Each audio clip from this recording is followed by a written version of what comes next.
Lemonade Originals. Hello, and welcome to the Lemonade Originals Roundtable series. I'm Trevor Dudek, Chief Strategist for Lemonade. And I'm Rowan Brooks, Chief Creative Director. And today we pose the question, should we trade privacy for targeted ads? On our panel today, we have writer and freelance creative director Laurel Stark-Ackerman, who is co-founder of the One Club for Creativity's Next Creative Leaders, Bret, Blount, media strategist and communications director at Sift, a SaaS platform for digital trust and safety, Niki Selken, interactive designer and emoji artist. She runs the Artists Incubator and education programs at Grey Area. And Mike Prasad, CEO of Tiny Sponsor, helping brands and advertisers work directly with creators and influencers. Welcome. We're now carrying GPS devices with us at all times. Our emails are read, our lives online are tracked and contribute to large data sets that predict our behavior. Relevance has created a convenience that we don't want to give up. Have we surrendered too much privacy for convenience? What are the benefits? I mean, if I could start this, I would just say the benefits are massive. Mostly convenience, time management, pretty much everything you can think of that you rely on your smartphone or computer to provide, right? Everything you do is tracked. We all know this. Actually, some of us know this, which is another conversation entirely. But I think it's the convenience that we get from these things, and we start to depend on that, and then it becomes gamified, and we're hooked in. We wrote a thesis on this idea of data augmented reality, and it's not AR in such a video, but the idea is you generate all this data, your phone, your posts, everything you do. And a lot of the data goes back to augment your day-to-day, your transactions, your activities, the things you do. So for example, going to a restaurant and finding a new doctor, figuring out where to eat tonight. Yelp is a great example, right?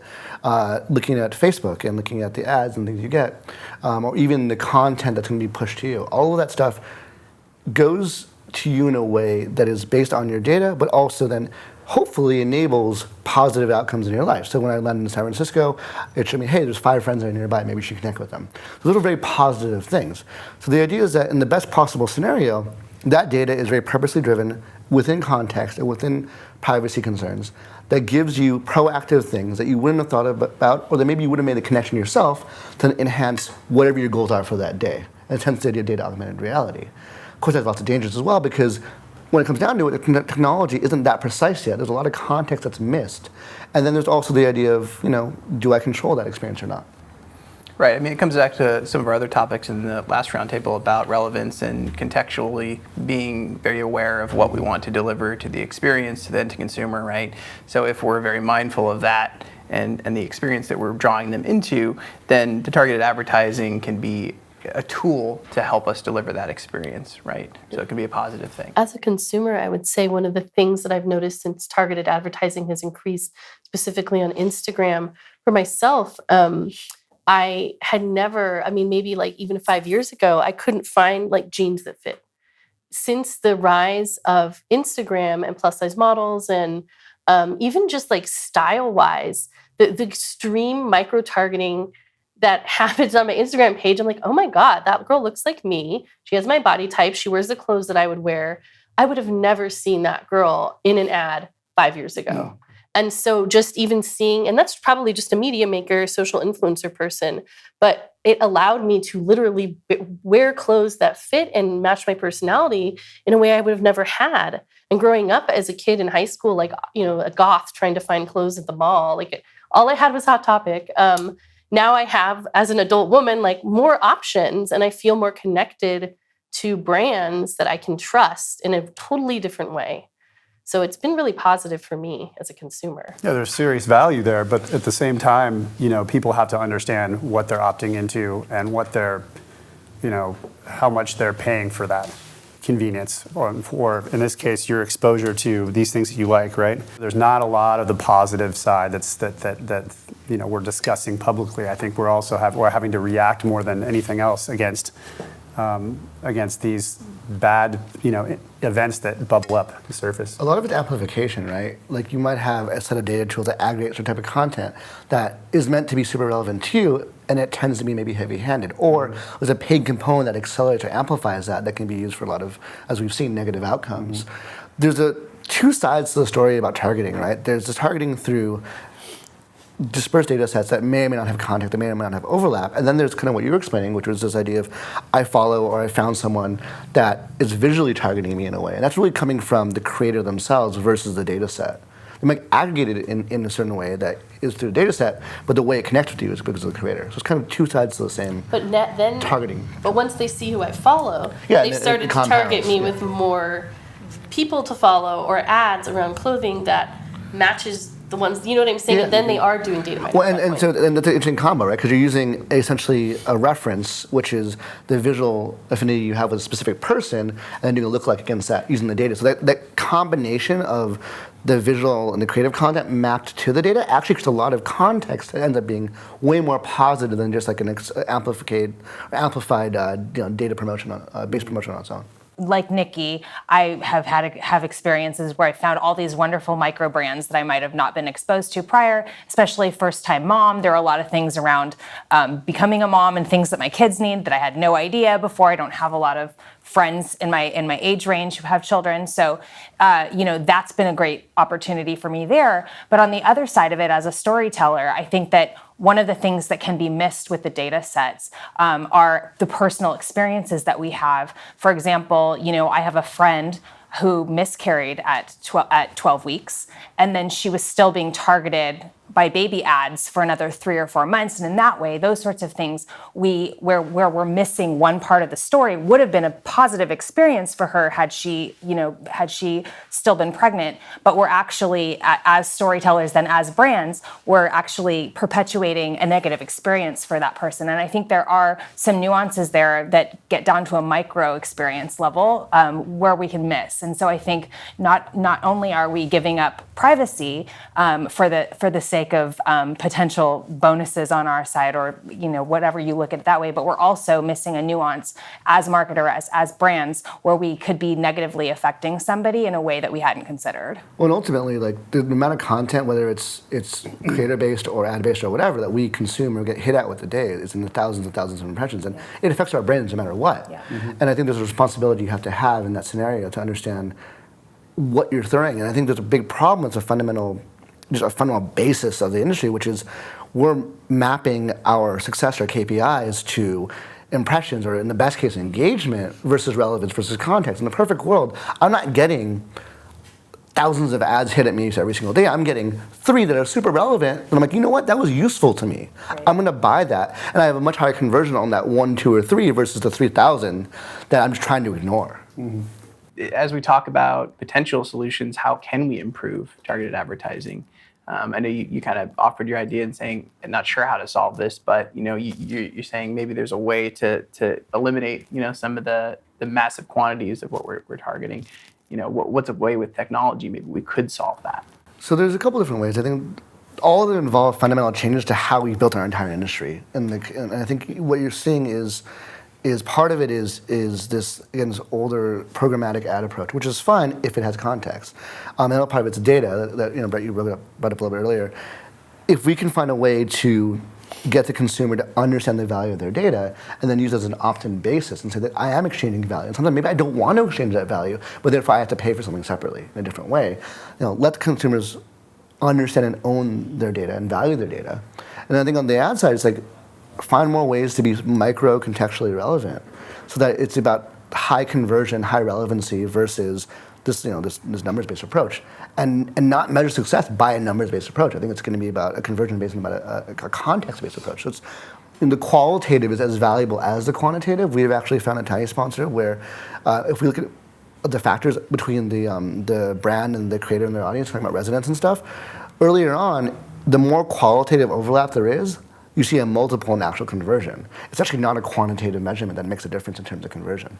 Right, because fundamentally with programmatic, so long it's been focused on click-through rates and all these numbers that the only way to drive those up is to drive up impressions, which is more ads in front of people. So it doesn't mean buy, it doesn't mean conversion. Exactly, it doesn't equal engagement, it doesn't equal conversion. So yeah, I totally agree. I'd like to ask, where does the responsibility lie with privacy? Is it with consumers or is it with the advertiser? Oh man, so I think it's both. I think consumers need to be responsible for their own data. There's definitely an offline, in real life version of this. But as a brand, if you have a platform or if you're an online business or creating community, you really need to be conscious of protecting your customers and your users on the platform. Their experience is the one thing that they value most in an association with your brand. That experience is basically, how they will judge you, right? Consumers have to trust the businesses they work with or they spend money with and subscribe to. It's always been like that, far before the internet. So, and that trust relationship goes both ways. On the merchant level or the brand level, they need to trust the customer so that they can give them a better experience, right? If they can't trust these users that are coming onto their platforms or logging into their apps, they have to put up more walls. And that just makes sense, right? You don't want somebody walking in your store and stealing stuff. You would stop that person. You would give them more friction than typical customers that come in and may fit a certain profile or that you may know and have had experiences with. And data, the data that's out there, the shopping data that all these companies have on their personal users is what you can really use to provide that level of context and make your own systems aware of how much risk these people walking the door carrying with them. There's a third factor, I think, that you have the brands, you have the consumers, but there's also the publishers. And you can't have a marketplace or like a programmatic ads without the publisher, right? So right. The publishers also take responsibility. Right now, most publishers are stuck in this idea that I get paid by driving more views. Therefore, I have to do more sensational articles, more ways to spam traffic out, more arbitrage to get more views, to pay my staff. And that only encourages really bad conversion. It encourages like fake news. It encourages all these negative things because even if the best publications in the world still get paid on that model. So I think there's an opportunity to go back and say, wait, as a publisher, how am I serving my consumers and my audience? And then how can I integrate other ways to involve brands in that experience that isn't just about how many hits can I get on my article, right, for example. And there's technologies that are out there that are now evolving. They're not quite there yet, but things with blockchain, things with other ways where you have double blind, where it allows the publisher to maybe collect that data because they're the first point of engagement, and allow targeting against it, but not necessarily give up the privacy of the consumer and protect both sides. And I think they're the key link between both sides, right? So I think all three parties need to have alignment on that. And it doesn't necessarily have to be a publisher. It's whoever's responsible for the experience, for the consumer experience throughout the consumer journey, right? Could be a brand, could be a platform. I mean, it's Facebook, right? This all changed with Cambridge Analytica last year.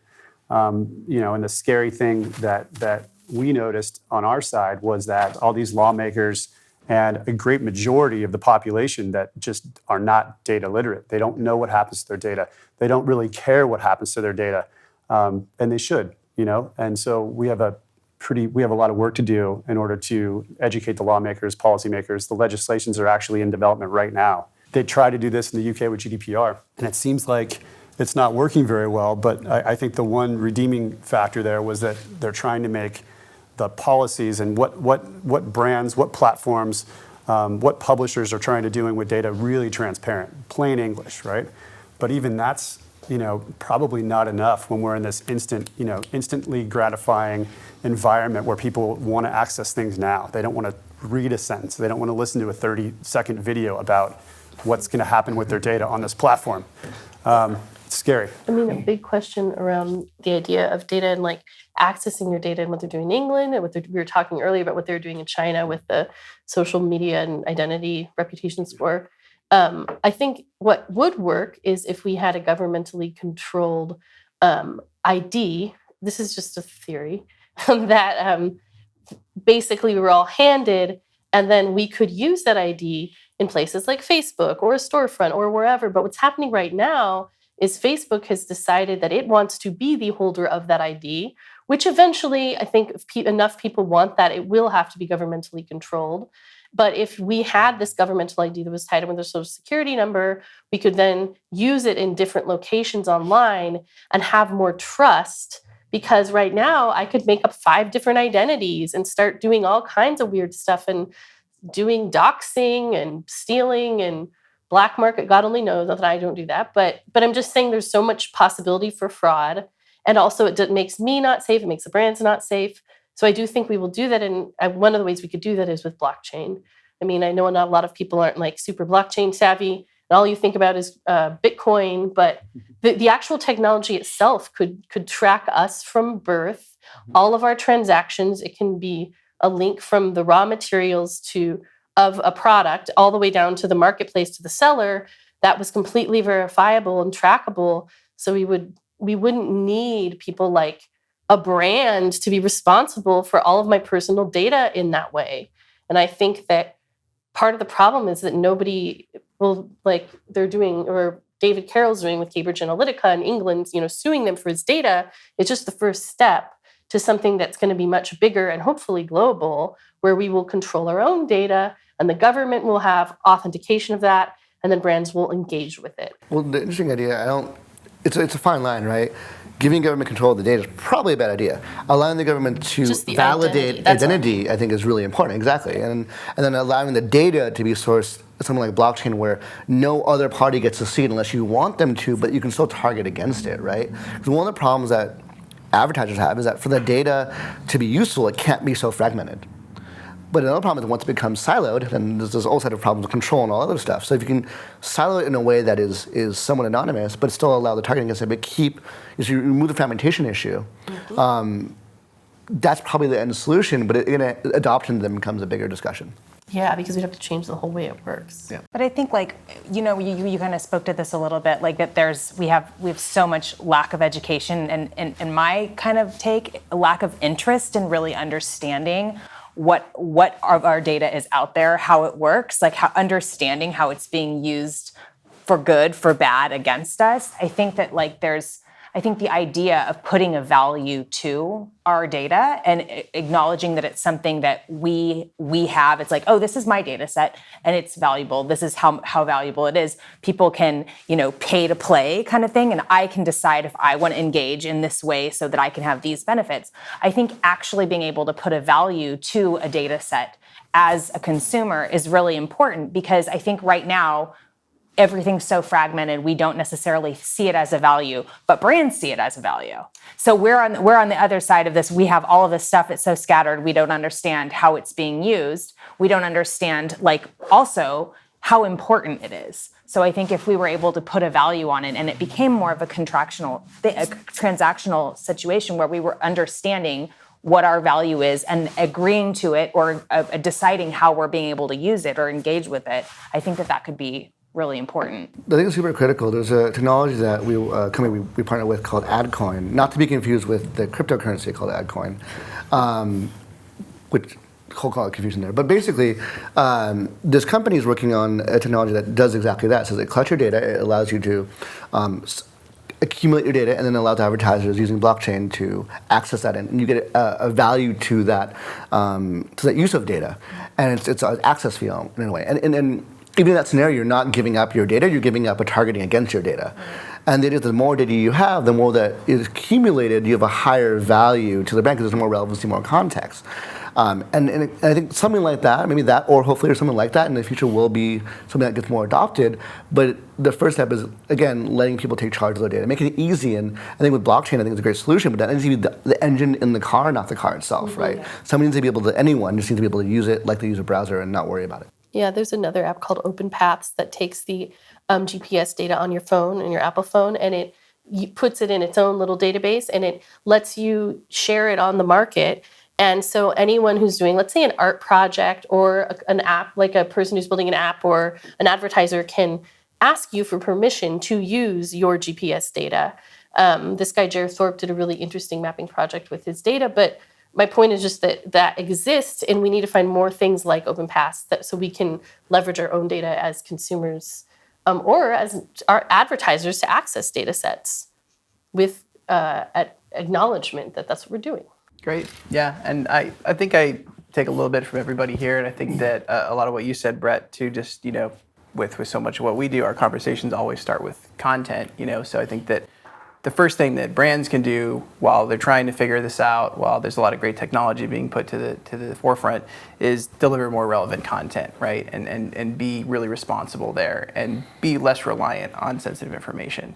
And so I think that that's the first step that we can all take. And ultimately, as things develop and we decide what we're going to tap into as marketers and as brands, that's kind of the equal responsibility that I see. Well, and the other thing that we talked about earlier was the data privacy policies, the legislation that will go into effect here in California first of next year.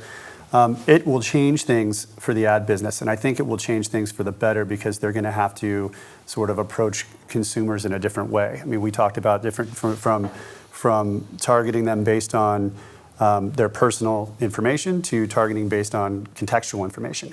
And you had some good points about that. Yeah, it's interesting. One, the fact that it's the California legislation means it's going to affect like most of our major tech companies, That's right? So government national legislation aside, it's actually going to have a huge impact. National legislation will come though, like within 6 months after that, because what would happen is it would be a complete shit show if every state had their own policies. Yeah. Well, because most companies are here. So if you look at that angle. Yeah, there's a lot of things happening, but there's opportunities now to target in a way that doesn't require deep, invasive data. Instagram, I'm going to go with your example with the clothing. Like Instagram and other visual content. This is also where most of our younger generation and up to older millennials are at now mentally. Is that visual communication is very key, and you communicate with visual things differently than you communicate with abstract or specific pieces of data, right? So. Looking at ways to work with, I would say, creators or your own content and say, great, I create this type of content, or if I don't create this type of content, I want to hit a specific audience. What are they consuming, and what are the creators that they follow? And those creators know their audience better than anyone else. And so if you work with them in a collaborative manner to adapt your product or your messaging to their content and their style in a way that they feel is real and authentic and is about what they're pros in, then their audience follows them for that reason. So you're gonna have a high conversion and a high targeting. And because we live in this world where social is so prevalent and there's all these different formats and all these different platforms, you can find a near infinite amount of niche audiences by finding these micro creators or medium-sized creators at scale, because the smaller they are, the more specific their audience is, and you can get way more targeted down to style, aesthetic, lifestyle, value sets, zip codes, all these things you can do that are qualitative, again, that provide even more relevant targeting and a higher conversion than anything you can do short of really invasive data. And that's what's really scary, right? I mean, under the surface, you have a huge data literacy problem. I mean, I would say, most lawmakers, we saw that during the Cambridge Analytica fallout last year when Zuckerberg was testifying. The questions they were asking him, I mean, there's very little data literacy at the top. And these are the people that are going to be developing these policies. Scary. Also, I would say the majority of internet users are not data literate enough so that these laws, these policies, the things that we're accepting on the internet, there's just very little conscious there. And I think that we need to figure out how to protect consumers. Brands do, the platforms that serve up branded content. In the meantime, we have a global data network that all of our customers share. It's all anonymized data, but it protects consumers coming through these platforms. And I think that technologies like that are going to be critical, at least until the laws play out and we have sort of more solid ground.